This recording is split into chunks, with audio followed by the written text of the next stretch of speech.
Hi లలిత kitchen. ఈరోజు నా recipe meal maker pakodi అండి.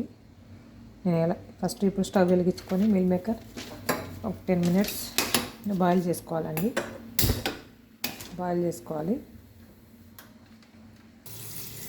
ఇది మంచిగా ఉడికిందండి. చూడండి, దీని మీద చల్లటి వాటర్ పోసుకొని ఇలా పిండుకొని పక్కన పెట్టుకోవాలి. నేను సాల్ట్ వేసుకుంటున్నానండి, ప్లస్ అల్లం వెల్లుల్లి పేస్ట్, గరం మసాలా,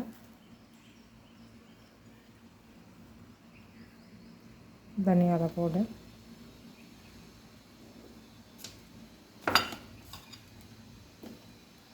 ఒక spoon besan powder,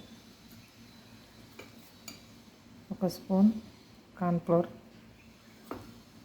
spoon cornflour వేసుకున్నానండి. ఇప్పుడు తగినంత కారం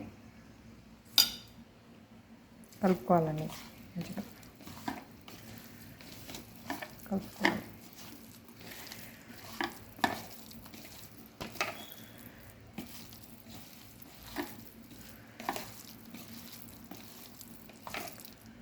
కొంచెం ఫుడ్ కలర్ కూడా వేసుకోవాలంటే మీ చాయిస్ అది.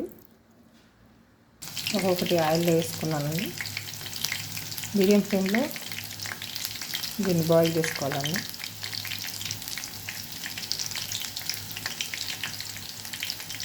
ఇది ఇట్లా గోల్డెన్ కలర్లో వేయించుకోవాలండి, చాలా బాగుంటుంది. అయిపోయింది అది. ఇది గోల్డెన్ కలర్లో వేయించుకోవాలి, టేస్ట్గా ఉంటుంది, క్రిస్పీగా ఉంటుంది. రెడీ అయిందండి. చూడండి, మిల్ మేకర్ పకోడీ రెడీ. నేను ఈ విధంగా గ్రీన్ చిల్లీస్ ప్లస్ జీడిపప్పు, కర్రీ లీవ్స్, గార్లిక్స్ వేసుకున్నానండి. చూడండి, ఎమ్మీగా ఉంటుంది, చాలా బాగుంటుందండి టేస్ట్. మీరు కూడా ఒకసారి ట్రై చేసి చూడండి. నచ్చితే షేర్ చేయండి, లైక్ చేయండి, సబ్స్క్రైబ్ చేయండి. థ్యాంక్ యూ అండి. ఎంత బాగుంది చూడండి, కలర్ఫుల్గా.